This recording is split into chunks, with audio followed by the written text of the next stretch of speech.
이런 것들을 안 했잖아요.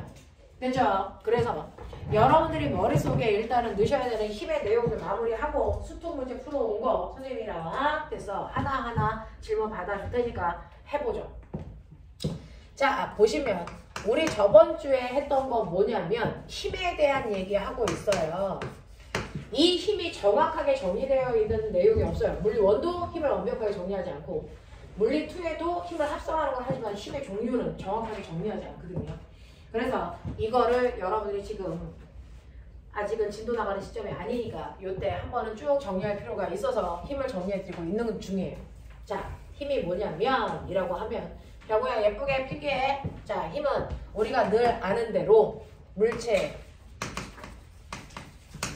모양 또는 뭐를 운동 상태인 뭘 얘기해요? 빠르기와 방향을 뭐 시키는 거다? 변화시키는 능력이다. 아, 선생님. 네. 그 칠판이 너무 흐릿해요. 칠판이 너무 흐릿해요? 지금 영상도 찍고 있어. 네. 그래서 수업 끝나고 나면 영상으로 전송을 할 건데 네. 그래서 그 전에는 이제 소리로만 만약에 너무 많이 흐릿하면 소리 들어? 네. 네. 그래서 영상도 보내드릴게요. 네. 아, 선생님 혹시 지난번 영상도 한번 보내주세요. 네. 지난번 영상도 다 띄울게요. 이 영상은 두고두고 보시는 게 좋을 것 같아서 그거는 띄워드릴게요.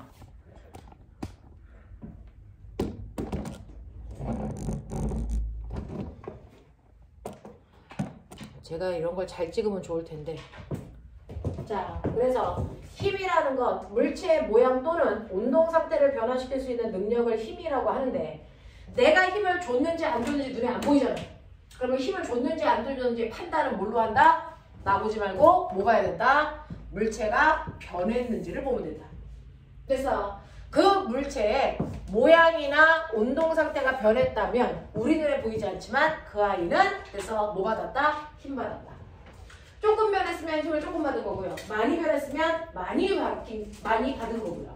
그래서 물체의 모양이나 운동 상태가 변하지 않았으면 그 물체는 힘을 받지 않았다. 그래서 이걸로 판단하시는 거예요. 그래서 힘을 받았는지 안 받았는지는 변화량을 가지고 판단하시면 된다. 됐죠? 그 중에서요. 모양만 바뀌는 경우가 있어요. 변형되는 경우가 있어요. 차력이 찌그러져요. 용수철이 늘어나요. 이런 것들은 변형만 된 건데 그 변형을 일으켰으니까 나는 얘한테 뭐 줬다? 힘 줬다예요.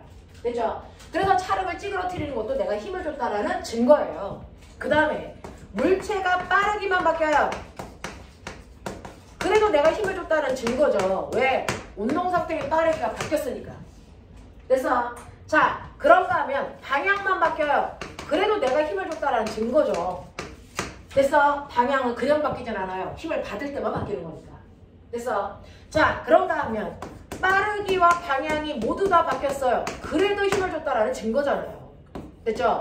그러니까 이 네 가지 경우에 어떤 경우에 해당되더라도 나는 힘을 줬다라는 겁니다. 그죠? 자, 그래서 힘을 줬다라는 증거들은 이런 것들이 있다라고 하는 거. 그 중에서 모양이 바뀌는 변형되는 경우는 뭐 찌그러졌어, 깨졌어, 뭐 이런 애들이 힘 받은 거고. 그 다음에 빠르기만 바뀌는 경우 있죠? 그래서 어떤 물체가 있는데 점점 빨라져요. 점점 느려져요. 빠르기만 바뀌죠?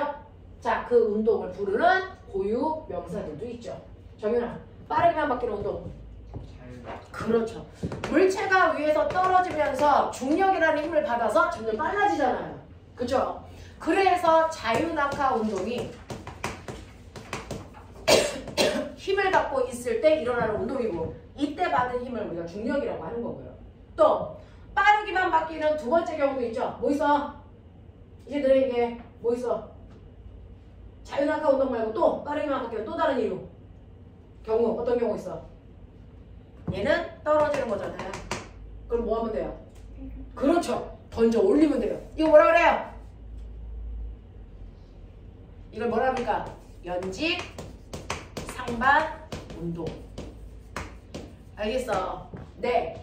여기에서 속도가 0이 돼서 멈추는 그 순간까지만 보는 거야. 올라갔다 떨어져서 방향은 바뀌었잖아요. 그렇게 보지 않고요. 됐죠? 그래서 자유낙하 운동과 연직 상반 운동은 힘이라는 중력이라는 힘을 받아서 빠르기만 바뀌는 운동이야. 됐어? 근데 얘 왜 빠르게만 바뀌어? 힘 받는데. 아세요? 왜 힘을 받았는데 빠르게만 바뀌어요? 방향도 바뀌면 안 돼요? 안 돼요. 이 경우에 빠르게만 바뀝니다. 빨리 규칙성 찾아. 자유낙하하는 물체는 빠르기만 증가하고요. 똑바로 던져 올린 물체는 됐어? 빠르기가 느려집니다. 방향은 안 바뀝니다. 이유가 뭘까요? 얘가 운동하는 동안 힘을 받긴 받았는데 무슨 힘 받죠? 중력이 어느 방향을 적용하죠? 물체의 운동과 같은 방향 또는 무슨 방향? 운동과 반대 방향. 그래서 이렇게 물체가 운동하는데 운동하고 있는 방향과 같은 방향으로 힘이 작용하거나 정확하게 반대 방향을 작용할 때는 빠르기만 바뀝니다. 그죠? 같은 방향으로 작용할 땐 빠르기가 증가하는 거고요. 반대 방향으로 작용하기 때문에 빠르기가 감소하는 겁니다. 납득이 돼? 알겠어? 오케이. 아, 그러면 거꾸로도 이해해요. 힘과 운동 방향이 같은 방향과 반대 방향이 아닌 비스듬하거나 수직한 방향이면 빠르기가 아닌 다른 게 바뀌겠구나. 알겠어요? 자, 그 중에서 방향만 바뀌려면 방향만 바뀐다. 빨리 생각해. 누가 그러고 있어? 빠르기는 안 바뀌어. 근데 방향은 바뀌어. 누구냐? 우리가 알고 있는 것 중에. 이거 뭐예요? 빠르기는 안 바뀌어서 계속 10m/s, 10m/s, 10m/s인데 그래서 방향이 계속 바뀌고 있어. 그렇죠. 등속 원운동. 이거의 가장 대표적인 게 등속 원운동이란 말이에요. 그래서 등속 원운동은 실에다가 물체를 매달아가지고요. 얘를 뺑글뺑글 돌려. 그랬을 때 A라는 위치에 와도 얘가 원의 접선 방향으로 10이라는 빠르기로 갈 거고. 됐죠? B의 위치에 와도 얘는 원의 접선 방향을 향해서 10이라는 빠르기로 갈 거고. 돌아서 C라는 위치에 와도 얘는 10이라는 빠르기로 접선 방향으로 가고 있어요. 그러니까 빠르기라는 건 10 안 바뀌는데. 그래서 방향은 보시는 것처럼 운동 방향이 계속 바뀌잖아요. 됐죠? 이렇게 한다고요. 자, 이런 식으로 등속 원운동은 방향만 바뀌어. 왜 바뀌어? 힘 받으니까. 됐어? 근데 그 힘을 어디로 받았는데? 라고 하면 이렇게 등속 원운동하는 물체는요. 물체가 날아가려는 운동 방향과 힘의 방향이 항상 원운동하는 애는 어느 방향으로 힘 받아요? 원의 중심을 향하는 방향으로 힘이 작용하고 있어 원운동하는 거예요. 그래서 원의 중심을 향하는 힘 이름 있어. 얘기해봐. 원, 구의 중심을 향하는 힘 뭐라고 하니? 구심력. 그래서 원운동하는 아이들은 구심력이라는 힘을 받는데 그 힘은 항상 원의 중심을 향하는데 그 원의 중심을 향하는 힘과 그 순간 물체가 날아가려는 운동 방향이 매 순간 90도야. 매 순간 90도를 향해요. 매 순간 두 개가 이루는 각도가 몇 도라고요? 90도라고요. 이런 식으로요. 그래서 이렇게 힘하고 운동 방향이 이루는 각도가 90도면 빠르기는 안 바뀌고 방향만 바뀐다. 그래서 네, 아 그렇구나. 이렇게 빠르기만 바뀌려면 물체의 운동 방향과 그 힘의 방향이 같은 방향 또는 반대 방향이어야 되는데 방향만 바뀌려면 물체가 운동하는 운동 방향과 힘이 이루는 각도가 정확하게 수직 90도여야 되는구나. 이거의 대표적인 게 등속 원운동이구나. 알겠냐? 그러면 거꾸로 앞으로는 힘하고 운동 방향이 90도이면 아, 이 새끼 빠르게 안 바뀌어. 힘만 바뀌어. 아니 방향만 바뀌어. 알겠어? 이렇게 가시면 돼요. 그렇죠? 그러면 빠르기와 방향이 다 바뀌는 운동에 뭐 있어요? 라고 하면 빠르기도 바뀌어? 방향도 바뀌어? 빨리 생각해. 배운 뭔가가 있어. 맞아요. 됐어. 그래서 이렇게 빠르기와 방향이 모두 바뀌는 운동을 우리는 포물선 운동이라고 하더라. 포물선 운동은 내가 비스듬히 공을 던지면 얘가 올라갔다가 떨어진단 말이죠. 올라갔다가 내려가니까 방향 바뀌어요. 그 다음에 올라가는 동안은 속력이 느려지죠. 떨어지는 동안은 빨라지죠. 빠르기도 바뀐단 말이죠. 됐어. 자, 근데 얘가 이렇게 올라갔다가 떨어지는 위로 포물선을 그려도 다 바뀌는데 아래로 포물선을 그리면서 움직이는 아이도 있어요. 얘가 뭡니까? 무슨 운동? 진짜 운동. 이걸 이용해서 만든 게 바이킹이잖아요. 놀이동산에. 됐죠? 그래서 진자 운동 이런 애들이 교과서에 나오는 명칭들이에요. 이런 애들이 빠르기와 방향이 다 바뀌고 있고요. 얘네들은 어떠냐면 사실은 내가 공을 포물선으로 던져서 얘가 여기 있고 여기 있고 여기 있고 여기 있고 여기 있고 여기 있고 이렇게 가는 동안 얘는 무슨 힘 맞아? 내가 던진 후부터야. 그러니까 내 힘은 더 이상 안 받아. 그럼 무슨 힘 받아? 중력 받잖아. 그 중력이라는 게요. 어느 방향으로 작용하냐면 늘 언제나 지구의 중심을 향하는 방향으로 작용을 하고 있는데 이 물체가 날아가는 운동 방향은 됐어? 너네가 보는 것처럼 운동 방향은 이 물체가 날아가는 이 방향이잖아요. 이 방향, 이 방향, 이 방향, 이 방향, 이 방향. 그렇다면 힘하고 운동 방향이 이루는 각도가 비스듬하잖아요. 같은 방향도 반대 방향도 수직한 방향도 아닌 나머지 방향. 그래서 비스듬한 방향이라고 해요. 됐죠? 이렇게 힘하고 운동하는 방향이 비스듬한 방향이니까 얘도 아래로 중력받아. 실이 잡아당기는 장력도 받아.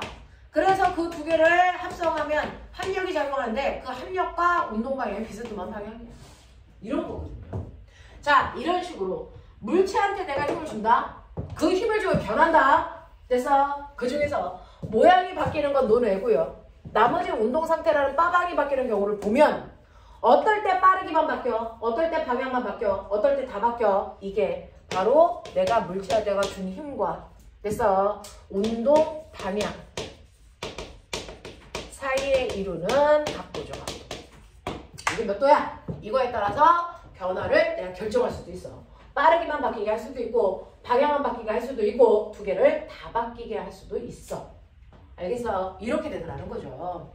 자, 이런 식으로 뭔가를 변화시키는 주체가 힘인데 그러한 힘에는 몇 가지가 있었니? 라고 하는 걸 저번 주부터 배우기 시작했던 거예요. 됐죠? 이렇게 물체의 만물을 변화시키는 원인이 바로 힘이라는 건데 힘은 눈에 보이지 않잖아요. 근데 그러한 힘에도 뭐가 있다? 종류가 있다. 그 힘의 종류가 몇 가지가 있냐면 우리 6가지 있다 그랬어요. 그 중에서 3가지만 배웠는데 그 중에서 반드시 물체가 접촉해야만 작용하는 힘과 접촉하지 않고 떨어져 있어도 작용하는 힘을 우리가 배웠단 말이죠. 반드시 접촉해 있어야만 작용하는 힘에는 뭐가 있냐면 마찰력이라는 힘이 있어. 물체가 이렇게 바닥이랑 접촉되어 있어야 마찰력을 받아서 움직이는 거잖아요. 됐죠? 마찰력이 작용하는 거잖아요. 그런가 하면 또 뭐가 있냐면 탄성력이라는 게 있다 그랬어요. 탄성력이라는 건 이렇게 용수철에 힘이 작용하면 내가 용수철을 잡아당겨. 그랬다가 놓으면 얘가 탄성력에 의해서 제자리로 돌아가잖아요. 내가 잡아당겨주지 않으면 탄성력이 생기지 않아요. 됐죠? 그래서 탄성력이라는 것도 접촉해야만 작용하는 힘이고 그 다음에 오늘 보여드릴 건데 부력이라는 힘도 있어요. 물속에서 내 몸을 써봤더니 힘. 됐어? 네. 이게 면접에서 가장 좋아하는 힘 중에 하나라는 말이죠. 됐어? 그래서 부력이라는 힘도 있고요. 그 다음에 떨어져 있어야 작용하는 힘 중에서는 저번 주에 배운 중력이라는 힘도 있고 그 다음에 자기력이라는 힘도 있고 모두 있어요. 전기력이라는 힘도 있어요. 됐죠? 이런 것들이 있다고요. 그 중에서 우리는 저번 주에 물체의 운동을 방해하는 능력인 마찰력이라는 거 됐어? 마찰력이라는 건 물체와 바다 사이가 얼마나 거치니 라고 하는 그 거칠기에 의해서 마찰력의 크기가 바뀐다. 그 거칠기를 뭐라 그랬냐? 거칠기를 뭐라 그랬냐? 거칠기를 우리는 뭐라 그랬습니까? 마찰계수. 물체와 바다 사이의 거친 정도를 마찰계수라고 해서 U라고 써요. 그 거칠면 거칠수록 숫자가 커집니다. 어떤 애는 마찰계수가 0.1이야. 어떤 애는 마찰계수가 0.5야. 그럼 0.1에 비해서 0.5가 더 거친 면이라는 얘기죠. 맞아. 이렇게 된 거고요. 그 다음에 두 번째로 그 거친 면에 내가 어떤 애는 하나 질량이 M이네를 어떤 애는 질량이 2M이네를 놔요. 그럼 누가 더 마찰력을 더 크게 받아요? 라고 하면 더 바닥을 세게 누르는 애. 됐어? 그러니까 더 무거운 애. 그 아이가 마찰력을 더 크게 만든다고요. 라고 하는 바닥을 90도로 누르는 힘. 거짓말. 수직 항력. 됐어요? 여러분들은 무게라고 배웠지만 사실은 수직 항력이라고 하는 우리가 바닥면에 떠받드는 힘. N이 마찰력을 결정하는데 수평면에 이렇게 물체가 놓여있을 때는 물체가 가지고 있는 무게가 그래서 무게가 바로 수직항력을 만들 거니까 무게만큼 계산하시면 돼요. 됐죠? 근데 물체가 수평면이 아니고 이렇게 비스듬한 면에 있어. 여기 질량이 m이야. 요 각도가 세타야. 그러면 이 물체의 바닥은 얘가 아니고 요거죠. 됐어? 그러면 요거를 90도 방향으로 누르는 힘은 어떻게 구해? mg 콩 눌러 세타죠? mg가 아니에요. mg라고 하는 중력은 이렇게 작용하는 거잖아요. 됐죠? 그래서 이렇게 경사면에 물체가 있으면 그 경사면의 수직으로 누르는 힘은 mg 콩 눌러 세타만큼이 수직항력을 만들 거야. 됐어? 이렇게 됩니다. 그래서 우리가 마찰력이라는 걸 실제로 결정하는 거 두 가지다. 마찰계수와 수직항력이고 이 두 개를 이용해서 실제로 물체가 받는 마찰력이라고 하는 거 운동 방향과 반대 방향 작용하고 이 마찰력은 μn으로 구한다. 마찰계수에다 수직항력을 곱한 만큼 작용한다. 알겠죠? 네. 근데 이러한 마찰력은 두 가지가 있어요. 물체가 움직이지 않고 돼서 멈춰 있을 때 나 안 움직일 거야 라고 하는 버틸 수 있는 마찰력. 언제까지 버텨? 라고 하는 얘가 최대한 버틸 수 있는 마찰력을 우리가 뭐라고 합니까? 이거를 최대 정지 마찰력. 예를 들어서 이 물체가 있는데요. 이 물체와 바닥 사이에 정지되어 있을 때 작용하는 정지 마찰 계수가 0.2야.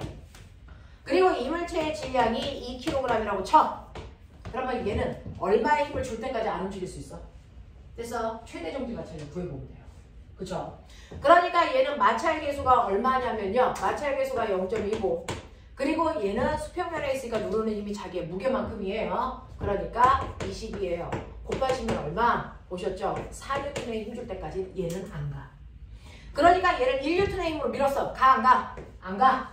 2N의 힘으로 밀었어. 가? 안 가? 안 가. 3N의 힘으로 밀었어. 가? 안 가? 안 가요. 그래서 언제까지 안 가? 4N의 힘으로 밀 때까지 안 가고요. 4보다 조금이라도 더 큰 힘을 주면 그때부터 가요. 알겠습니까? 그 얘기야.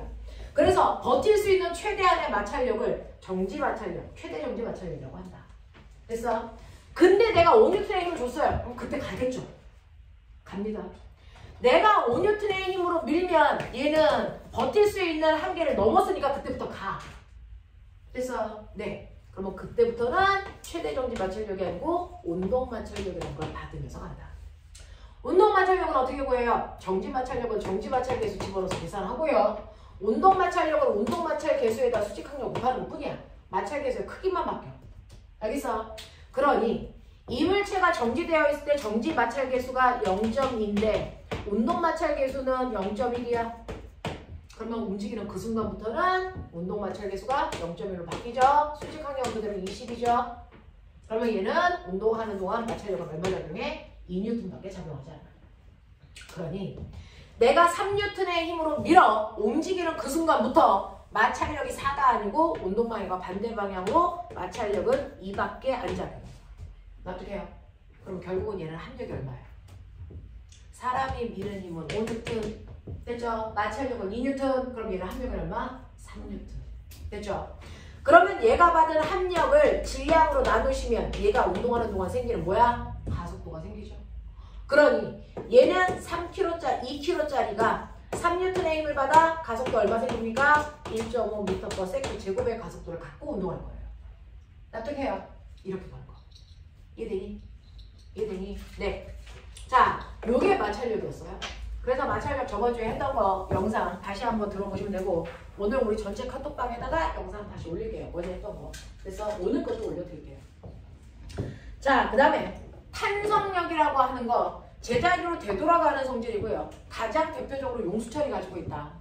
그 용수철이 가지고 있는 탄성력이라고 하는 거 그래서 네, 용수철이 가지고 있는 탄성력이라고 하는 이 힘이요. 그 힘 때문에 용수철이 늘어나는데 늘어난 길이요. 늘어난 길이는 받은 힘이라고 하는 탄성력과 정확하게 비례 관계를 가지고 있다. 그래서 만약에 이 아이가 10cm 늘어나는 동안 10N의 힘이 필요했다면 20cm 늘어나는 동안은 당연히 20N의 힘이 필요했겠죠. 됐어. 근데 용수철마다 어떤 애는 가늘어서요. 똑같이 10N의 물체를 매달면 10cm 늘어나는 용수철도 있지만 A. 어떤 용수철은 단단해서요. 10N의 힘으로 10N의 힘짜리를 매달았을 때 얘는 잘 안 늘어나서 1cm밖에 안 늘어나는 단단한 용수철도 있다. 자, 그 중에서 A와 B 중에서 어떤 용수철이 더 단단한지를 사람들이 느낄 수 있게 상수값으로 표현하는데 그걸 우리는 K라고 하고 이걸 용수철 상수라고 합니다. 또는 탄성계수라고 합니다. 같은 말. 이 용수철 상수는 각각의 용수철을 10cm가 아니고 100cm, 1m 늘어나기 위해서 필요한 힘의 크기를 얘기한다. 되겠어요? 그러면 얘는 10cm 늘어날 때 10N의 힘이 필요하면 더 가서 100cm 늘어나기 위해서는 몇 N의 힘이 필요합니까? 100N의 힘이 필요하죠. 맞아. 그러니까 얘는 100cm인 1m 늘어나는데 100N의 힘이 필요해요. 이게 용수철 A의 탄성계수예요. 맞아요. 근데 용수철 B는요. 어떠냐면 10N의 힘을 주면 겨우 1cm밖에 안 늘어나요. 그러니까 100cm 늘어나게 하기 위해서는 얼마? 1000N의 힘이 필요하잖아요. 그죠? 그러니까 용수철 B의 탄성 계수는 1000Nm/m입니다. 이렇게 가셔야 돼요. 이렇게 가는 거죠. 그래서 이런 식으로 해서 용수철의 탄성 계수를 구하시면 됐죠? 그 탄성력이라는 거 앞으로는 얼마라고 주지 않아도 우리는 계산할 수 있다. 탄성력은 용수철 상수에다 늘어난 길이를 곱한 값이다. 알겠습니까? 네, 이렇게 되죠. 자, 그렇다면 이 그래프의 기울기가 뭐라 그랬어요? x분의 y축의 변화량이니까 늘어난 길이분의 됐어. 탄성력의 크기죠. 그래서 이게 기울기인데 이렇게 지워지니 됐냐? 네. 탄성력과 늘어난 길이 사이의 관계는 바로 용수철 상수를 얘기한다. 이렇게 했어요. 그 다음에 이 용수철 밑에 있는 이 그래프에 면적도 의미가 있다. 면적은요. 가로 곱하기 세로니까 용수철을 잡아당기는 동안 내가 준 힘에다가 그 힘으로 용수철이 이동한 뭐예요? 거리죠. 그러니까 이 면적은 바로 이걸 곱한 값, 용수철이 받은 힘. 다시 말해서 용수철이 가지고 있는 탄성 에너지의 크기를 얘기한다. 됐죠? 그 탄성 에너지가요. 힘이라는 건 kx고요. 늘어난 길이는 x인데 삼각형 넓이니까 2분의 1 하는 거잖아요. 됐어? 그래서 용수철의 탄성 에너지를 구하는 식이 2분의 1 kx제곱이라는 식이 요것 때문에 만들어진 거야. 알겠어? 이렇게 된다면서요. 그래서 너네들은 탄성력에서는요. 탄성력의 크기를 구하는 방법도 아셔야 되고요. F는 kx. 용수철이 x만큼 늘어나는 동안 용수철이 갖게 되는 탄성 에너지도 아셔야 된다. 이거는 2분의 1 kx제곱으로 된다. 알겠어? 이렇게 된다고요. 자, 그 다음에 중력이라고 하는 게 뭐였는지 보여드렸죠? 자, 중력의 원래 이름은 만유인력이다.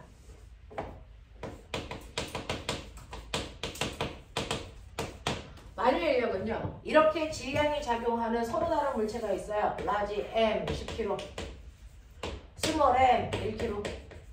얘가 얼마만큼 떨어져 있어요? R 2m만큼 떨어져 있어요.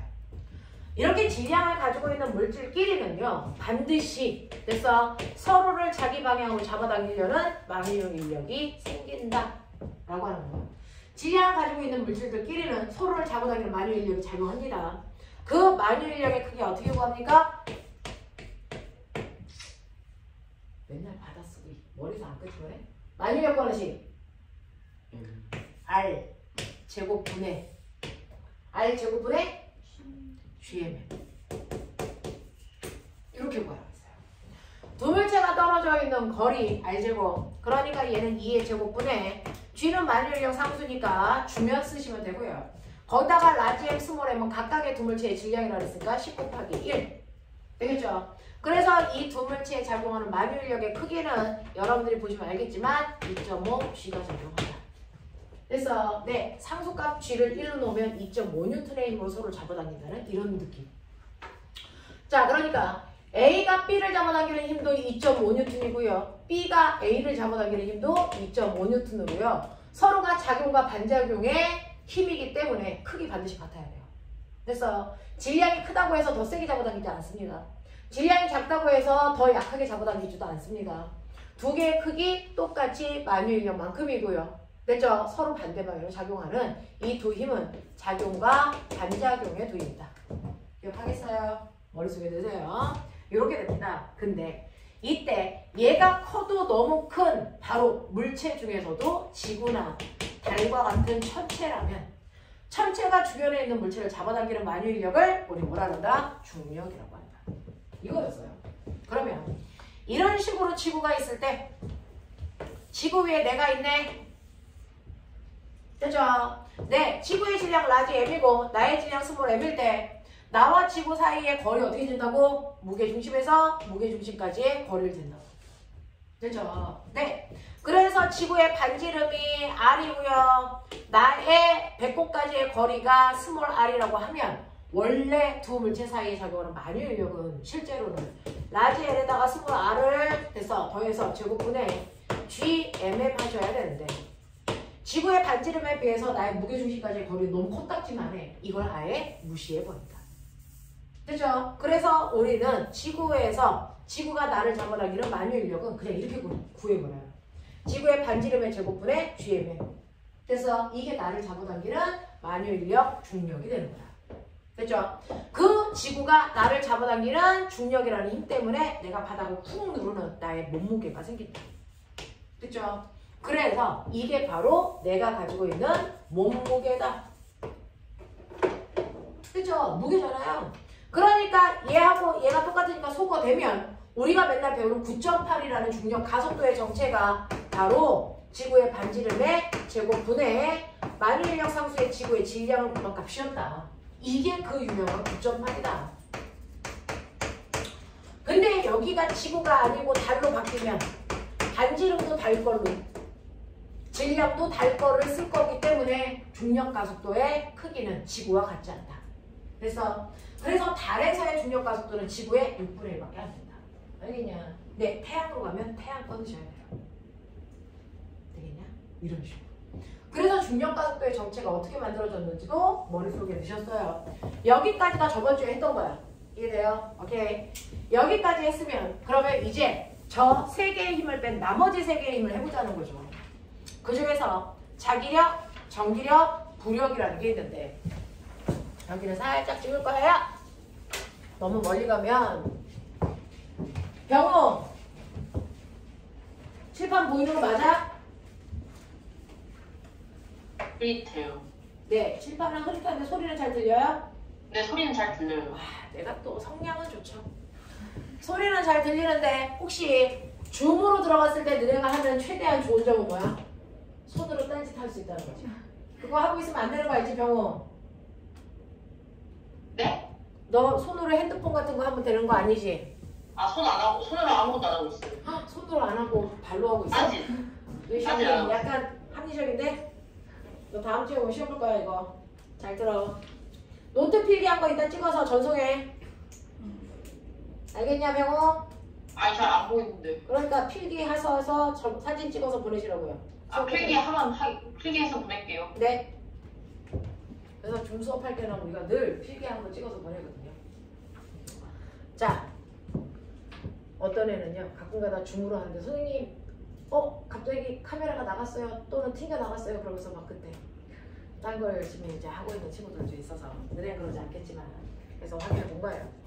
자, 그러면 힘 중에서요 오늘 네 번째 뭐에 대해서예요? 전기력에 대해서 할까요? 전기를 띤 입자 사이에 서로 그래서 작용하는 힘이 전기력입니다. 나중에 이제 물투에서 다 할 건데 지금은 힘이라는 것만 묶어서 테마로 할 거니까 해볼게요. 전기력이라는 건 전기를 띤 입자 사이에 서로를 밀거나 당기는 힘을 얘기하는데 전기를 띤 입자라고 할 때 전기라고 하는 표현은 좀 무식한 표현이고요. 전기를 뗐다는 얘기는 전하를 가지고 있다라고 표현합니다.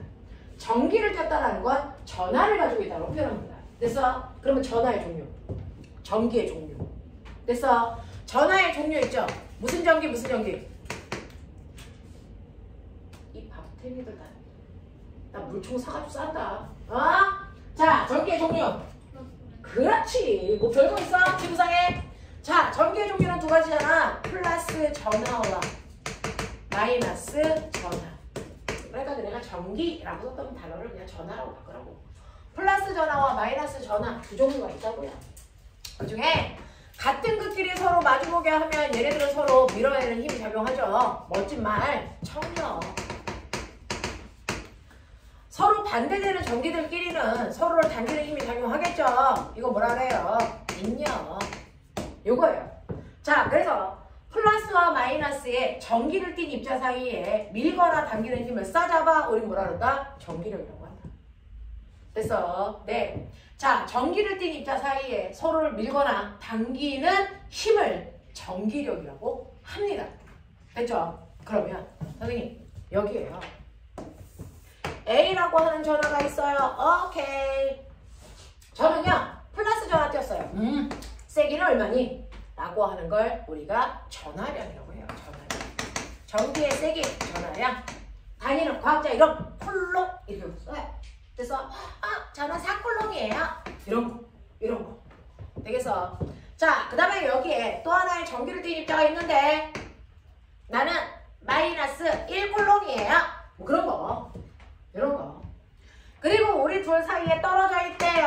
얼마 떨어져 있을까요? 라는 무조건 거리는 선생님은 이렇게 표현하지만 너는 어떻게 한다? 무게중심에서 무게중심까지구나 라고 하는 걸 느끼어. 그래서 둘째 사이에 거리가 얼마냐면 2m 떨어져 있어. 뭐 이 정도. 네. 그러면 와 선생님 전기를 띤 입자가 있으면 전기력이 작용하겠네요? 하겠죠. 그 중에서 서로 반대 극을 띠고 있으니까 당기는 인력이 작용하겠네요? 그렇죠. 근데 내가 물어볼게요. A가 B를 당기는 힘이 셀까요? B가 A를 당기는 힘이 셀까요? A가 더 세게 당기냐? B가 더 세게 당기냐? 빨리 생각해. A, B, A가 B를 당기는 힘이 세니 아니면 B가 A를 당기는 힘이 더 세니. 이거 어때야 돼? 똑같아야 되죠. 왜요? 작용과 반작용이니까. 그죠? 그러니까 선생님 얘가 전화가 더 세요. 그러니까 얘가 더 세게 잡아당기지 않아요? 아니요. 왜? 두 힘은 작용과 반작용의 관계니까 반드시 크기가 같아야 된다고요. 서로 다른 물체가 서로 작용하는 힘들은요. 반드시 작용과 반작용의 관계이기 때문에 힘의 크기는 같습니다. 방향만 반대인 거죠. 됐죠? 자, 그러면 어쨌든 간에 그럼 같은 크기의 힘이 작용하네. 그러면 그 힘이 얼마인지 계산해 주세요. 네, 전기력 구하는 식. 전기력도 힘이니까 벌스 F. 그죠? 전기력 구하는 식이 만유인력 구하는 식이랑 똑같습니다. 만유인력 구하는 식. 준비를 했죠? R제곱분의 GMN. 그거 똑같아요. 그래서 얘도요. R제곱분의 얘는 크크크. R제곱분의 크크크. 모대원 표시. R제곱분의 크크크. 이게 공식이야 인마. R제곱분의 크크크. 이게 전기력 구하는 공식이라고. 자, 그러면 전기력을 구해야 되는데 R이 뭐예요? 두 물체가 떨어져 있는 거리니까 2제곱분의 K는 뭐예요? 전기력 구할 때 쓰는 상수. 이거 알아낸 사람이 쿨롱이라는 과학자야. 그래서 얘를 쿨롱 상수 9 곱하기 10의 구성 뭐 이러는데 이거 안 해오는 거 알지? 줄 거니까. 그래서 그냥 K 이렇게 놓을게요. 그 다음에 Q1, Q2라고 하는 거 4 곱하기 1. 그래서 날라가 꺼져, 지워져, 사라져. 보이죠? 됐어. 그러면 얼마? 네, K 뉴턴 이렇게 되는 거죠. K를 1이라고 하면 1뉴턴의 힘으로 당기네. 뭐 그런 느낌. 알겠습니까? 그래서 아하 얘네들이 서로 1뉴턴의 힘으로 당기고 있네요. 뭐 그런 거예요. 이게 전기력인 거예요. 됐어. 이게 전기력이야. 그래서 전기를 띤 입자 사이에 서로를 밀거나 당기는 힘을 전기력이라고 한다. 이거 물투 2권의 내용이에요. 그래서 물투 2권의 내용이 전기파동이에요. 자, 이만큼의 전기력이 작용하는데 자, 이제부터 해봐. 예명할 여기에다가 A는 가만히 둘 거야. 근데 B의 위치에 새로운 애를 갖다 댈 거야. 얼마냐면 마이너스 5분의 16kg. 그래서 전기력 얼마야? 싫어! 전기력이 얼마니? 7억 마이너스 16분의 7쿨롱 전기력이 얼마니? 뭐 이런 얘기야. 그래서 네 그러면 1쿨롱을 놓는 게 아니고요. 5분의 11쿨롱을 놓거나 4분의 7을 놓거나 16분의 7을 놓거나 상관없어요. 그래서 이렇게 되면 전기력 구하라고 그러면 다시 구하셔야죠. 마음을 비우고 아예 제곱분의 크게 다시 넣어야 돼. 그래서 네 이런 식으로 해서 100개가 바뀌어도 100번을 다시 다 전기력을 구해야 되는 불편한 진실이 생긴단 말이죠. 자 근데 나 그거 싫어. 좀 편하게 할 수 없어? 편하게 할 수 없어요? 라고 하면 그래서 편하게 할 수 있죠. 실제로요. 4쿨롱과 1쿨롱 사이에 작용하는 전기적 세기를 우리가 구했는데 1뉴턴이라면 그래서 자 여기에서 R제곱분의 크가 1이었잖아요. 그죠? Q2가 1이었잖아요. 근데 1이 아니고 이게 5분의 11로 바뀌면 5분의 11로 바뀌면 1일 때보다 5분의 11배 커지면 되잖아요. 그럼 5분의 11배 이렇게 되는 거잖아요. 됐죠? 이거를 4분의 7로 바꾸면 됐죠? 1이 아니고 이 자리를 4분의 7로 하면 되니까 1로 구했던 힘에 비해서 4분의 7배 하시면 되니까 이 셈이 4분의 7뉴턴이네. 생각할 수 있죠? 또 이게 1뉴턴이 아니고 16분의 7로 바뀌면 1이었던 자리만 16분의 7로 바꿔주면 되잖아요. 다시 말해서 1로 구한 힘에 16분의 7배 하면 되니까 16분의 7뉴턴이면 되잖아요. 그죠? 이런 식으로 여러분들이요 전기력을 구할 때 만약에 얘가 3쿨롱이었다 그래놓고 전기력을 구했으면 전기력은 R제곱분의 크크크에서요 2의 제곱분의 쿨롱 상수에다가 4 곱하기 3 했을 거야. 그래놓고 그 다음에 얘를 하려면 2의 제곱분의 K 곱하기 4 여기까지 똑같아도 얘가 달라지면 새롭게 구해야 될 거야. 그렇죠? 자 얘가 되면 2의 제곱분의 쿨롱 상수 K에다가 4 곱하기 4분의 7을 새로 계산해야 되는 거야. 그죠? 근데 아까 선생님이 맨 처음에 줄 때는 여기가 3이 아니고 얼마였어요? 1을 줬었어요. 그죠? 맨 처음엔 여기가 마이너스 1쿨롱이라고 줬잖아요. 이렇게 마이너스 1쿨롱으로 주고 나면 그래서 R제곱분의 크로 계산하고 나서 이게 1쿨롱이 아니고 5분의 11쿨롱이면 5분의 11배만 하면 돼요. 맞아. 4분의 7쿨롱이면 4분의 7배 더 커지는 거잖아요. 1쿨롱일 때보다. 그래서 이런 식으로 한쪽을 1쿨롱이라고 놓고 계산을 하게 되면 여기에 전하의 종류가 다양하게 바뀌더라도 전기력을 새롭게 구하는 게 아니고 그냥 1에 비해서 몇 배 커졌는지만 계산하면 전기력을 알 수 있다. 그래서 그래서 실제로 전기력은 R제곱분의 크크크로 계산하는데 자 그중에서 불편함을 제거하기 위해서요 한쪽에 있는 I를 전기력을 나타낼 때 우리가 쓰는 기준값이라는 게 있어요. 기준전화. 우리는 항상 기준전화가 플러스 1쿨롱의 전하를 기준으로 잡습니다. 마치 화학에서는 아보가드로가 탄소를 기준으로 한 것처럼 그래서 전기력을 얘기할 때는 항상 기준이 플러스 1쿨롱의 전하예요. 이렇게 플러스 1쿨롱의 전하를 기준으로 해서 여기에 플러스 1쿨롱의 전하가 있다고 쳤을 때 전기력을 구해놓고 만약에 1쿨롱이 아니고 5분의 11쿨롱이면 5분의 11배 4분의 7쿨롱이면 4분의 7배의 한 만큼의 전기력이 작용한다 생각하면 더 편해요. 그쵸? 자 그렇다면 이렇게 기준 전하와 주고받은 전기력 R제곱분의 크 곱하기 1이니까 이건 아예 할 필요도 없죠. 그래서 1쿨롱의 전하와 주고받은 전기력을 우리는 일반적인 전기력과는 구분하기 위해서 일렉트로닉 이렇게 쓰고요. 이거를 전기력이라고 안 하고 전기장의 세기라고 해요. 그래서 일단은 전기장의 세기를 구해놓고 1쿨롱이 아니고 5분의 11쿨롱이면 거기에 해당되는 배율만큼의 그래서 Q2의 전하를 곱하시면 이게 진짜 전기력이 되겠죠. 되겠어. 이렇게 한다고요. 그래서 앞으로 전기력을 구하는 방법은 두 가지가 있어요.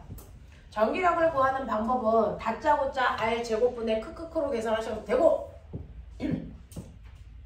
전기장의 세기를 주면 거기에다가 실제 전하를 곱해서 전기력을 구할 수도 있다. 알겠지? 그래서 우리는 F는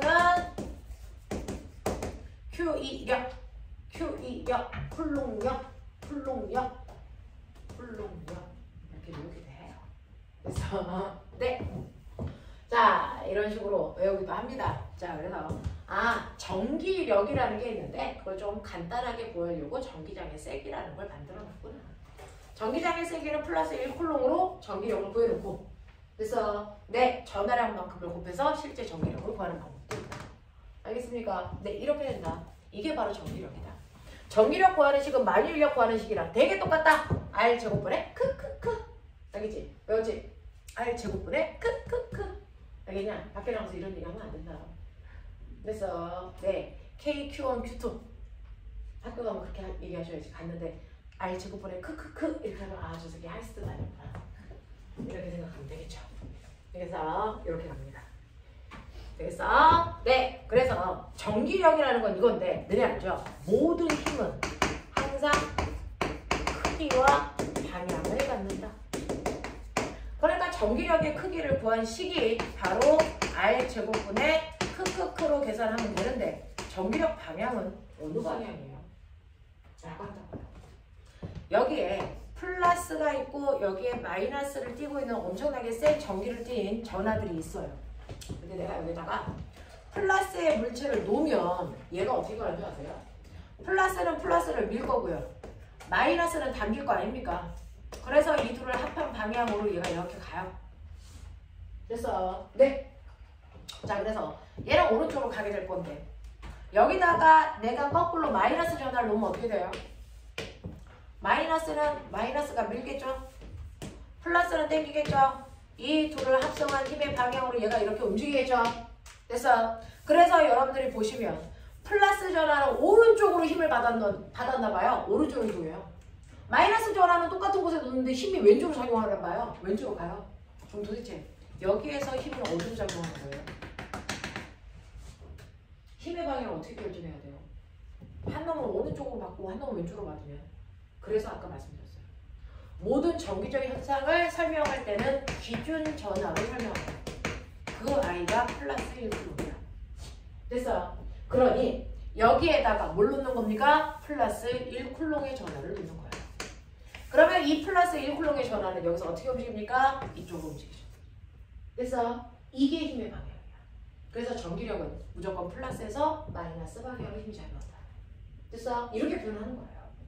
됐죠?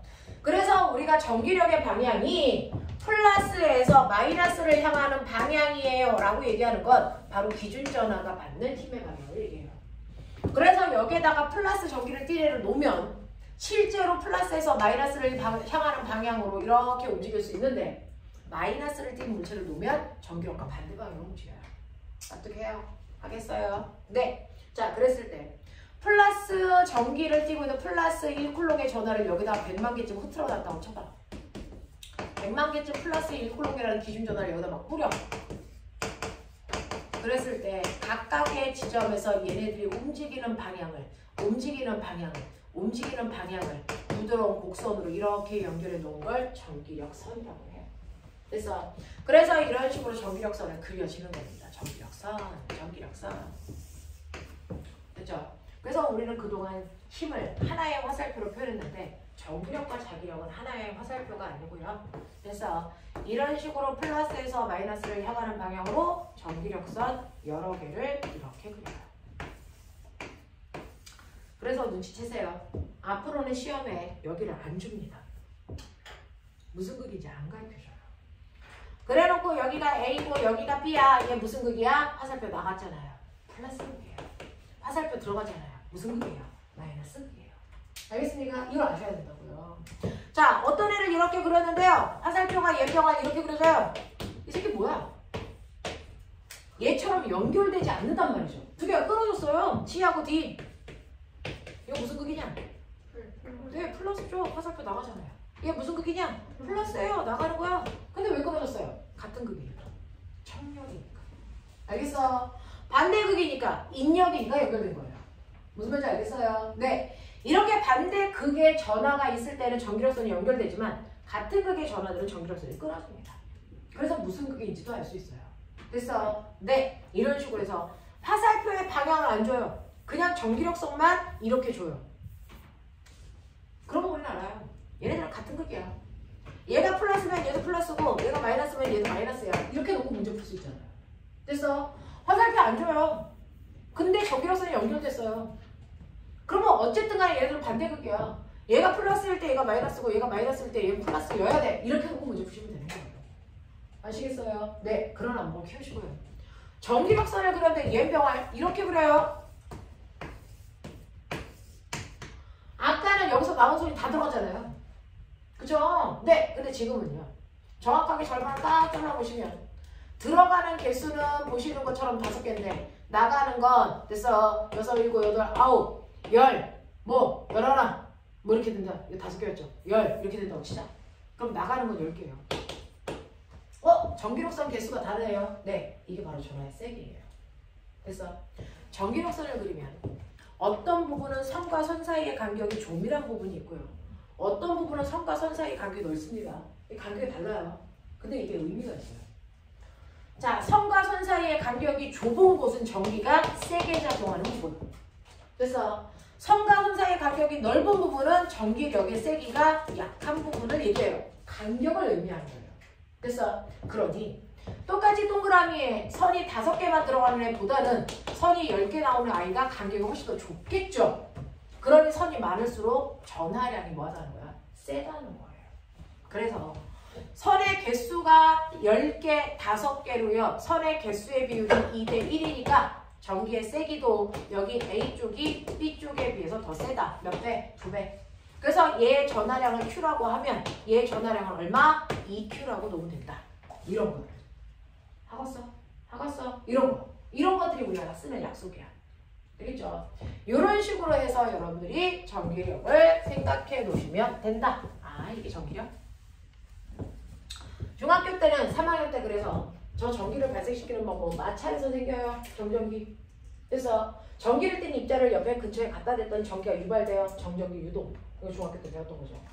그런 식으로 해서 걔네들을 전기를 띠게 했을 때 전기적 세기를 여러분들이 전하량으로 놓으시면 되고 걔네들끼리 밀거나 당기는 힘의 크기 전기력이 작용한다는 거 알았어요? 근데 그 크기를 어떻게 구하는지 처음 봤죠? 이렇게 구하시면 돼요. 알제곱 분의 그래서 그 크기의 힘으로 서로 밀거나 당기는 힘을 우리는 전기력이라고 한다. 알겠냐? 네, 이렇게 되는 거고요. 이것과 여러분들이 비슷하면서도 약간 다른 게 뭐가 있어요? 자기력이라는 게 있죠.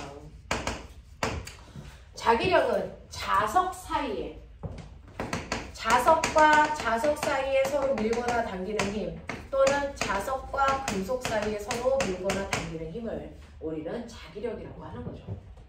그래서 자 이때 자기력에도 2개의 종류가 있죠. 그래서 네 뭐가 있어요? N극과 S극을 띠겠죠. 근데 이 N극과 S극이 아까 전기처럼 다른 물체에 있는 게 아니고 한 덩어리 안에 N극과 S가 반드시 같이 있어요. 됐죠? 그랬을 때 S 옆에 S를 놓으면 같은 극끼리는 서로 밀어내는 청력이 작용할 거고요. S 옆에 N극을 놓으면 서로 반대극끼리는 잡아당기는 인력이 작용하겠죠. 되겠습니까? 오케이. 이렇게 작용할 거예요. 자, 그리고 이러한 자기력을 가지고 있는 이 자석을 내가 반으로 잘라. 그러면 이 한 덩어리 안에 무슨 극이 있냐? NS가 있는데 내가 이거 반을 잘랐어. 이거 무슨 극이냐? 네, 다시 NS가 생기죠. 또 잘라? 또 생기죠. 자석은 절대로 2극을 분리할 수 없다. 알겠습니까? 네, 이거 우리 물리원에서 배웠어요. 절대로 2개를 분리할 수 없는 이유가 뭐니? 라고 하면 원자 속에는 원자 핵이 있고 바깥쪽에 전자가 뺑글뺑글 도는데 기억나죠? 이렇게 전자가 움직이면 그 전자마다 뭘 갖는다? NS 극을 갖게 된다. 됐죠? 그래서 나트륨 같은 경우에는 전자가 11개 있어. 11개의 전자들이 움직이면서 자기만의 NS를 갖게 되고 그거에 합성한 됐어. 예, NS의 극의 방향이 원자 하나의 극을 결정한다. 원자 하나의 극을 결정한다. 그래서 이렇게 돼서요. 이쪽에 N극, S극, N극, S극, N극, S극 이렇게 되면 됐죠? 중간은 상쇄되어서 힘이 없어지지만 양쪽에 상쇄되지 않은 양쪽의 끝에 있는 아이들이 N극과 S극을 만든다. 기억나요? 네. 근데 내가 이걸 잘라. 여기를 잘라. 그러면 상쇄됐던 얘가 S가 없어지니까 얘가 드러나죠. 다시 S가 생기는 거죠. 됐어? 또 잘라. 그러면 상쇄시켰던 N이 없어지니까 여기에는 S극이 드러나면서 다시 S가 생기는 거죠. 됐어? 그래서 물질은 그 안에 있는 원자들이 자성을 띠고 있기 때문에 아무리 잘라도 두 극을 분리시킬 수 없다. 하겠냐? 네. 그래놓고 이러한 자기력이라고 하는 그래서 힘도요. 여기에 N극이라는 자석이 있고 여기에 S극이라는 자석이 이렇게 있다면 내가 여기다 나침판을 놓으면 나침판에 N극은 N극이 밀 거고요. S극은 땡길 거니까 나침판에 N극이 이렇게 될 거 아닙니까? 이렇게 되겠죠. 그러면 이때요. 이 공간에는 자기력이라는 힘이 작용할 텐데 그 자기력이라는 힘이 N극한테는 미는 힘으로 S극한테는 얘가 당기는 힘이 이렇게 작용할 거 아닙니까? 그렇다면 이 공간에서 힘은 오른쪽이야 왼쪽이야? 얘기해야죠. 어느 쪽이에요? 오른쪽이죠. 왜? 자기력도 기준이 있어요. 자기력은 누가 기준입니까? 자기력은 나침판에 N극이 받는 힘이죠. 이게 기준이야. 나침판의 N극. 그래서 나침판에 N극이 받는 힘의 방향이 기준이기 때문에 이 공간에서는 자기력이 오른쪽으로 작용해야 돼요. 이렇게 표현하고요. 이 자기력은 자석의 N극에서 S극을 향하는 방향인 거죠. 그래서 이게 자기력 방향이라고 해요. N극에서 S극이 S극을 향하는 방향. 이렇게 돼요. 이해되죠? 네. 그래서 그 힘의 방향으로 선을 그린 걸 자기력선이고요. 얘 또한 자기력선을 이렇게 그렸을 때요. N극에서 나와서 S극으로 이렇게 들어가는 거죠. 그랬을 때 간격이 좁은 곳이 자기력이 더 센 곳, 간격이 넓은 곳이 자기력이 약한 곳. 그래서 양쪽 끝부분이 세고 가운데는 약한 부분. 알겠습니까? 이렇게 된다라고 하는 것도 기억을 하시면 되고요.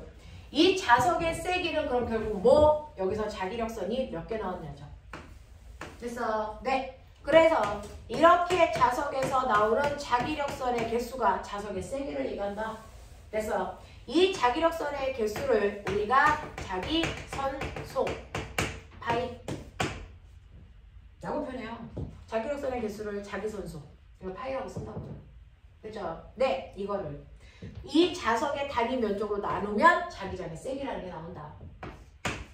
그걸 우리는 그래서 뭐라고 하니? 자기장의 세기 또는 자속 밀도라고 불러요.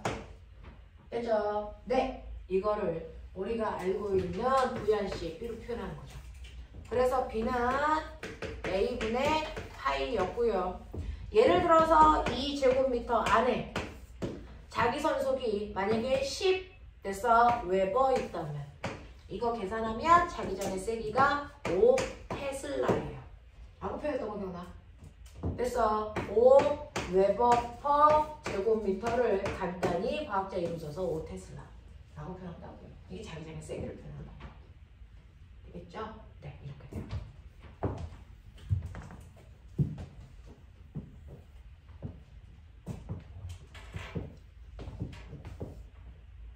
되었어. 부려한 거 메모. 마지막 부려. 끄면 춥죠? 신기하죠? 치면 더워요. 그리고 너 거기에 창문 열려 있을 수도 있어. 추우면 밖에 있는 창문을 닫아. 안 열려 있어.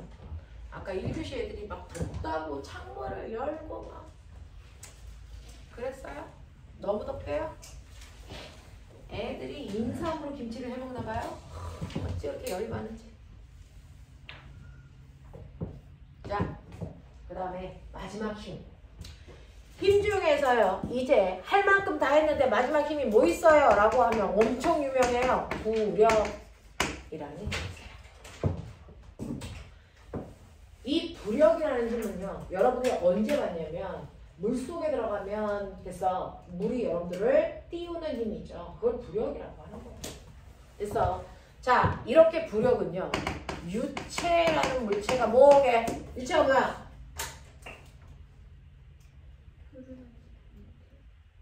흐르는 성질을 가지고 여기가 우리 중학교 1학년 때 누구를 얘기해요?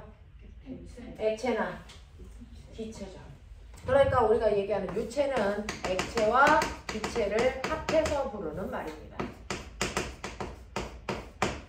그래서 네, 유체 속에 있는 물체가, 그래서 다시 말해서 물 속에 어떤 물체가 있어요? 물 속에 어떤 물체가 이렇게 들어가 있거든요. 유체 속에 있는 물체가, 그래서 자, 얘는 중력 같겠죠. 근데 부력은 무조건 중력과 반대 방향으로 작용하는 거죠. 이게 부력이에요. 유체 속에 있는 물체가요, 언제나 중력과 반대 방향으로 받는 힘이에요. 유체 속에 있는 물체의 중력과 반대 방향으로 작용하는 힘을 부력이라고 해요. 부력은 어쩌다가 중력과 같은 방향으로 작용할 수는 없어요? 100% 없습니다. 그래서 네, 무조건 유체 속에 있는 물체는 유체와 반대 방향으로 떠받드는 힘을 받습니다. 이걸 부력이라고 해요. 중력과 반대 방향으로 작용하는 힘, 저걸 부력이라고 하고, 이 부력 때문에 우리 물속에서 둥둥 뜬다. 되겠냐? 자, 그러면 이 부력이라는 거 왜 생겨? 이게 원래 물리 1에 있다가요, 교과서 개편되면서 물 2에도 없어요. 일반 물리로 넘어갔는데. 그래서 선생님들이 되게 좋아하는 거예요. 이 부력이 작용합니다. 자, 이 부력을 우리가 느낄 수 있어요? 물속에 가면 느낄 수 있어요. 내 물이 막 뜨는 것 같으니까. 측정할 수 있어요? 측정할 수 있어요. 어떻게 해요? 이런 식으로요. 용수철 저울에다가 어떤 물체를 매달아서 멈출 때까지 가만 놔뒀다가 쟀더니 이 물체의 무게가 100N이야. 그래서 100N이라고. 그래서 용수철의 잡아당기는 탄성력도 100N인 거야. 근데 다음에 내가 예를 들어 물속에다가 이 새끼가 깔딱깔딱 들어가게끔 이렇게 넣은 거죠. 그래서 그럼 어떤 일이 발생해요? 물속에 넣기 전에는 아래쪽으로 지구가 잡아당기는 100N만큼 용수철이 잡아당기는 탄성력도 얼마였어? 100이었어요. 그래서 평형 상태인 상태를 유지했단 말이죠. 근데 물속에 들어가면 물속에서는 반드시 위로 떠받드는 모두 작용한다고요? 부력이 작용을 하기 때문에 탄성력이 100까지 필요할까 안 할까? 안 해요. 그래서 공기 중에서는 용수철이 100만큼 늘어나 있다가 물속에 들어가니까 늘어난 길이가 줄어요. 탄성력이 준다고요. 이게 얼마가 됐다고 칠까? 60이 됐다고 치자. 그럼 부력이 얼마 있다는 거야? 40만큼 있다는 거죠. 그래서 공기 중에서 측정했던 물체의 무게를 물속에 집어넣고 다시 재면 이때 탄성력의 변화만큼이 부력이다. 그래서 탄성력의 변화만큼이 부력이에요. 그래서 이런 식으로 돼서 네, 탄성력의 변화를 이용해서 우리는 뭐 할 수 있어요? 측정할 수 있어요. 부력. 측정할 수 있어요. 그래서 또 측정할 수 있어요. 어떻게 해요? 선생님, 저는 용수철 없는데요? 그러면 이렇게 물이 깔딱깔딱 들어있는 비커가 있어요. 거기다가 어떤 물체가 바닥에 쿵 하고 떨어지면 안 되고요. 어떤 물체가 물속에 들어가서 이렇게 잠기면서 떠 있어요. 자, 그러면 얘가 들어가면서 물이 뭐 하겠니? 넘치겠죠? 됐죠? 그 넘친 물을 받아요. 그 넘친 물을 받아서 이 넘친 물의 무게를 재세요. 그 무게만큼이 부력입니다. 그래서 네, 작용하는 부력 재고 싶어요? 그러면 물체를 넣었을 때 그 물체만큼 물이 넘칠 거예요. 그 넘친 물의 무게예요. 이게 곧 부력이야. 넘친 물의 무게를 재면 그게 곧 부력이야. 왜요? 그거 증명하려고요. 됐죠? 네. 그리고 이러한 부력을 뭐 할 수도 있다? 계산할 수도 있다. 이렇게 측정하는 거 말고 내가 진짜로 계산할 수도 있어. 부력이라는 거 그래서 계산할 수 있다고요. 어떻게? 로 VG 라고 하는 공식에 넣어도 돼요. 로 VG 이런 공식에 넣어도 돼요. 그래서 로 VG가 뭔지 모르잖아요. 이거 설명하겠다고요. 됐죠? 자, 이런 식으로 부력이라는 거 계산도 할 수 있습니다. 네. 이거는 여러분이 다 대학에 가셔야 배우는 내용들인데 지금 여러분들이 고등학교 가기 위한 면접을 보기 위해서 필요한 거이기도 해요. 그래서 해드리는 거니까 잘 들어보세요. 물리원, 물리투 아무리 많이 들어도 예의가 없어요. 자, 그러면 선생님이 부력이라는 걸 지금부터 해서 설명을 하면서 얘가 왜 이래? 얘가 왜 이래? 이거 두 개 설명하는 거예요. 이게 왜 이래는 여러분들이 초등학교 때 실험하지 않았어요? 이런 거 실험해보지 않았어요? 네, 그래서 이건 초등학교 때 접했던 거고요. 이게 왜 이런지는 지금부터 설명한다고. 자, 그럼 보세요. 부력이라는 걸 설명하기 전에 여러분들은 뭐를 알 수 있어야 되냐면 네, 지금 몇 시에요? 요것만 짧은 시간 내에 한 20분만 설명하고 끝낼게요. 자, 부력이라는 걸 하기 전에 먼저 여러분들이 알아두셔야 되는 게 있어요. 첫 번째는 뭐냐면 우리는요, 질량이라는 걸 측정하지 않고 계산할 수 있는 거 아세요? 질량이라는 걸 계산할 수 있는 거 아세요? 여러분들이 중학교 2학년 때 배웠죠? 밀도는 불러주세요. 밀도는 부피분의 질량. 그래서 우리 밀도를 뭐라고 쓰냐면 로라고 써요. 로. 밀도를 물리에서 쓰는 기호가 로예요. 로. 그래서 그리고 부피는 V, 질량은 M 이렇게 쓰잖아요. 그렇죠? 그렇다면 머리가 좋잖아요. 질량은 M은 뭐예요? 로 V죠. 로 V. 알겠어? 이렇게 계산한다고요. 질량이라고 하는 거 우리 계산합니다. 로 V. 이렇게 계산해요. 그러니까 어떤 물체가 있어요. 근데 그 물체의 밀도가 얼마냐면 이 물체의 밀도가 2래요. 됐어요? 네. 2g/세제곱센티미터 뭐 이렇게 된대요. 그래서 원래는 제곱센티미터 이렇게 된대요. 이 밀도래요. 됐어? 그리고 얘는 부피가 얼마냐면 부피가 10세제곱미터래요. 그러면 얘는 질량을 재지 않아도 계산할 수 있다고요. 이 질량 얼마야? 라고 하면 밀도에다가 부피를 곱하면 된다고요. 됐어? 그래서 얼마 나옵니까? 3, 20 얼마 나와? 그람. 여기 질량 되니 그람이면 그람으로 나오겠죠. 됐어? 이런 식으로. 이런 식으로. 밀도에다가 부피를 곱하시면 바로 이 물체의 질량을 우리가 계산할 수도 있다. 로브이다. 그래서 네. 그래서 질량은 M은 로브입니다. 라고 하는 거 기억을 해두시면 돼요. 됐죠? 그럼 선생님 무게는 뭐예요? 무게는 바보야 M 주잖아. 그러니까 어떻게 쓰면 돼? M 대신에 로브에 집어넣으면 되죠. 로, V, G 이게 무게야. 알겠어? 이게 무게야. 이게 무게야. 별거 없어. 나 중학교 때 배운 거 멋지게 기호로 쓴 거야. 로브이지? 이렇게 한단 말이죠. 됐어? 그 다음에 너네 압력이 뭔지 알지? 압력이 뭐야? 압력이 뭐야? 라고 하면 압력 뭐라고? 압력이 뭐라고? 압력이 뭐야? 이 밥탱이들이 진짜 압력이 뭐예요? 그러면 압력은 꾹 누르는 힘이에요. 이렇게 얘기하잖아요. 그래서 네, 근데 그게 잘못된 표현이잖아요. 왜요? 내가 너네 머리에 압력을 가할 건데 오른손으로는 이렇게 누르고요. 왼손으로는 이렇게 눌러요. 그래서 이렇게 누르고 엄지손톱으로 누르고 그럼 머리가 받는 압력이 똑같을까? 다르겠죠. 이쪽으로 누를 때가 더 아파요. 압력이 더 센 거죠. 됐어요? 그러면 압력은 누르는 힘이면 힘은 똑같이 오는데 왜 이쪽이 더 아파요? 이쪽이 압력이 더 크니까. 그럼 압력은 누르는 힘만 같다고 해서 되는 게 아니네 라는 걸 여러분들은 학교에서 했어요. 자, 삼각 플라스크가 있어요. 삼각 플라스크가 있어요. 삼각 플라스크가 있어요. 여기 스펀지 위에 올렸어요. 기억나냐? 여기 100N만큼 물을 돼서 반만 채웠고요. 얘는 200N만큼 물을 꽉 채운 거예요. 얘도 200N만큼 물을 꽉 채웠어요. 그래서 얘는 똑바로 나서 이거 닿는 면적이 얼마냐면 10제곱미터예요. 그럼 얘도 똑같이 10제곱미터겠죠. 근데 얘는 바닥과 닿는 면적이 이게 다예요. 1제곱미터죠. 맞아요. 그러면 압력은 뭡니까? 라고 하는 누르는 힘인 압력은요. 됐죠? 단위 면적당 누르는 힘이기 때문에 면적분의 그 바닥을 똑바로 수직으로 누르는 힘을 내서 계산하셔야 압력이란 말이죠. 단위 면적당 누르는 힘이에요. 그러니까 얘는 10제곱미터 안에 100N의 힘으로 누르니까 얘 압력이 얼마예요? 10N/제곱미터. 됐어. 네.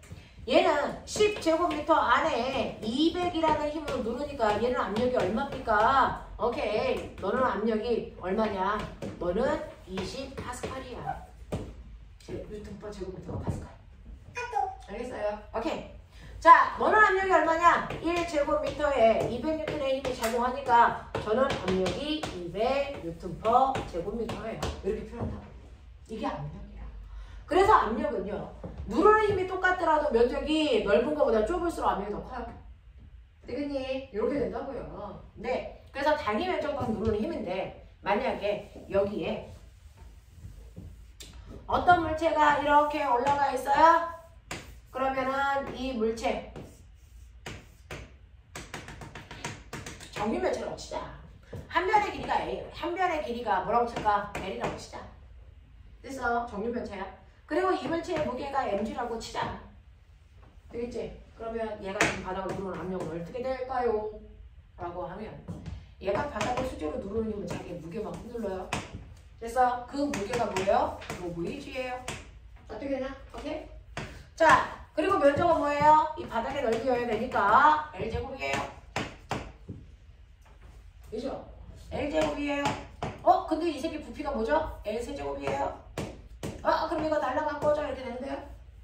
맞죠? 네. 그러니까 이때요. 그러니까 로 됐어. G L 이렇게 되죠. 되겠냐? 이게 압력이에요. 되겠어. 네, 뭐 한 변의 길이를 L로 주면 L로, H로 주면 H로, 우리는 H로 바꿀게요. 로지 H 뭐 이런 식으로. 로지 H 물리에서는 주로 H 쓰니까 한 변의 길이를. 그래서 로지 H 이게 압력이라고요. 그래서 압력의 크기를 구하는 방법이 로지 H다 이렇게 되는 거예요. 그래서 이 압력의 크기를 우리가 로 G H로 구하는 거야. 얘는 로 VG, 로 G H 다르죠? 네, 이렇게 되는 거. 그러면 봐라. 이렇게 물 속에 드디어 한다. 물이 깔딱깔딱 다 들어있어. 여기에 됐죠? 물체가 이렇게 잠기는 거죠. 정유면체 그리기 싫어서 이렇게 되는 거야. 정유면체야. 그래서 잠기는 거예요. 그러면 이 물체는 이 윗부분에서도 물이 누르는 뭘 받아요? 수압을 받고요. 그렇죠? 밑에 부분에서도 물이 누르는 수압을 받는데 유체 속에서의 압력은 무조건 면과 수직한 방향으로 작용합니다. 면과 수직한 방향으로 작용해요. 그러니까 이 윗면은요. 이 위에 있는 물에 대해서 무게만큼 얘를 누르는 압력이 작용해요. 자, 그랬을 때 이 깊이가 H1이라고 칠게요. 그러면 여기서 유체가 누르는 압력이 뭐야? 요거죠. 뭐예요? 로 G H1이죠. 됐죠? 그러면 이 밑에 면에서 유체가 누르는 힘은 얼마예요? 라고 하면 요 깊이는 요거죠. H2라고 할게요. 그래서 요만큼의 유체가 얘를 누르는 힘이 바닥면에 작용할 때 수직으로 작용하니까 이 압력이 이렇게 작용합니다. 됐어? 그래서 이 아래쪽에서의 압력은 로지 H2라고요. 그리고 이 물체의 이 높이는 그냥 H라고요. 되겠죠? 그러면 이때요. 여러분들이 보시는 것처럼 윗면의 압력이 커요? 아랫면의 압력이 커요? 어디에 압력이 커요? 당연히 유체가 더 많이 누르는 아래쪽의 압력이 더 큰 거죠. 더 크다.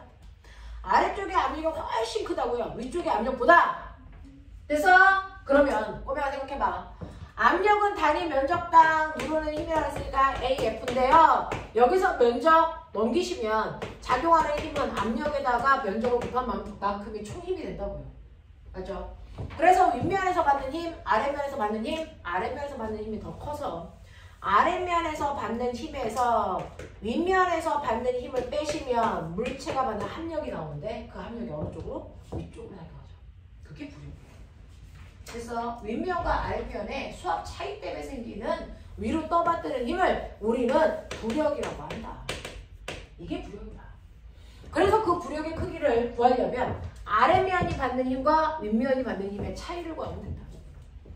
아랫면에 받는 힘은요. 됐죠? 압력은 로지 H2고요. 면적이 A라고 하면 A라고 줄게요.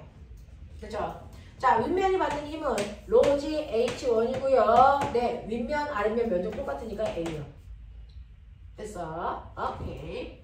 자, 그랬을 때요. 여러분들이 보시면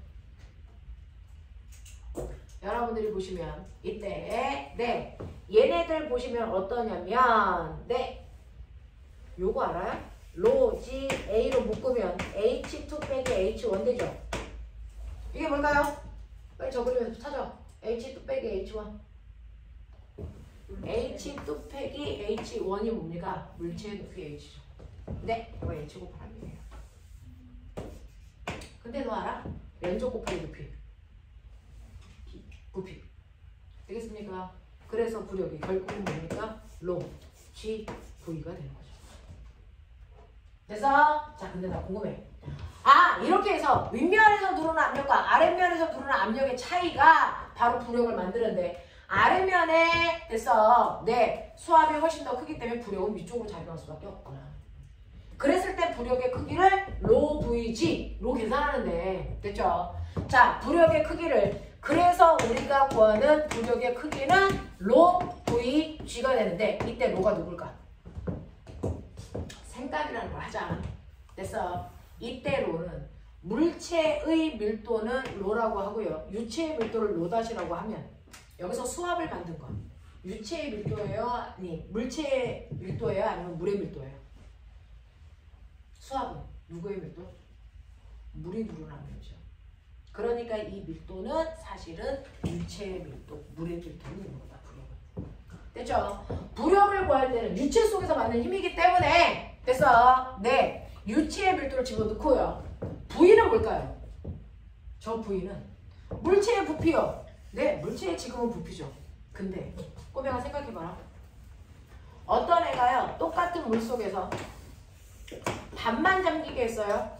다 잠기게 했어요. 부력 누가 더 볼까? A니 B니? 부력은 잠긴 면의 윗면과 아랫면에 누르는 힘의 차이죠. 잠긴 면이 얘는 요만큼이잖아요. 윗면과 아랫면에 누르는 힘이기 때문에 부피는 요만큼입니다. 알겠어요? 그래서 부력을 구할 때 이 부피는 물체의 전체 부피가 아니고 물속에 잠긴 부피다. 알겠습니까? 그러니 얘는 절반만 잠겼어요. 2분의 1 V. 얘는 다 잠겼어요. V. 그러면 얘의 부력이 더 크죠. 2배. 알겠습니까? 이런 거야. 근데 선생님 잠기는데요. 더 깊게 잠겼어요. 잠긴 깊이는 상관이 있냐? 이건 없어요. 잠긴 부피가 중요한 거지. 깊게 잠겼어? 얕게 잠겼어? 이건 상관이 없어요. 알겠습니까? 네, 이렇게 되는 거예요. 자, 그 다음에 G는 중력 가속도예요. 그래서 보시면 무게를 구할 때 로는 물체의 됐어? 밀도에다가 물체의 전체 부피에다가 됐어? 중력 가속도를 곱하는 건데 부력은 물체가 아니고 물의 밀도 곱하는 거다. 됐어? 그리고 V가 전체 부피가 아니고 잠긴 부피다. 알겠냐? 네. 그래서 요거 두 개가 생긴 건 똑같지만 계산하는 방법이 달라요. 그죠? 이거는 자기 밀도, 이거는 물의 밀도. 알겠냐? 이건 전체 부피, 이건 잠긴 부피. 알겠습니까? 이렇게 구하셔야 돼요. 알겠죠? 네. 근데 이거 잘 보시면 그래서 이게 뭔데? 이거 물의 밀도 곱하기 얘가 물속에 들어가면서 밀어낸 물의 부피. 됐어? 네. 그러니까 얘가 들어가면 바깥쪽에 물이 뭐한다? 얘 부피만큼 넘친다. 그래서 넘친 물의 부피가 얼마다? 얘의 부피와 똑같이 V다. 됐어? 그 넘친 물의 밀도가 뭐다? 로제로다. 그렇다면 아까 얘기했죠? 넘친 물의 뭘 재면 돼요? 무게. 그게 바로 로제로 V시잖아요. 됐어? 넘친 물의 무게가 바로 물체가 받는 부력의 크기를 구하는 식이랑 똑같다. 하겠습니까? 이 얘기예요. 이 얘기입니다.